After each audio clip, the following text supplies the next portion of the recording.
I'm trying to clean this figure. This is the Thunder Megazord slash Dairen O. And itong part na to is 3D printed. So I was lifting this thing up and disintegrate. Basta yun guys. It's very wet in a way. Nag-disintegrate siya. Ganyan ba talaga mga 3D printed guys? They can't handle humidity. So I'm afraid to remove this.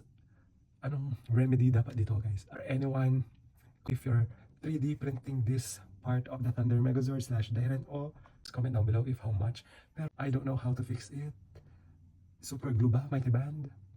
O ayan. Nilagay ko din yung tiger balm. Ayan.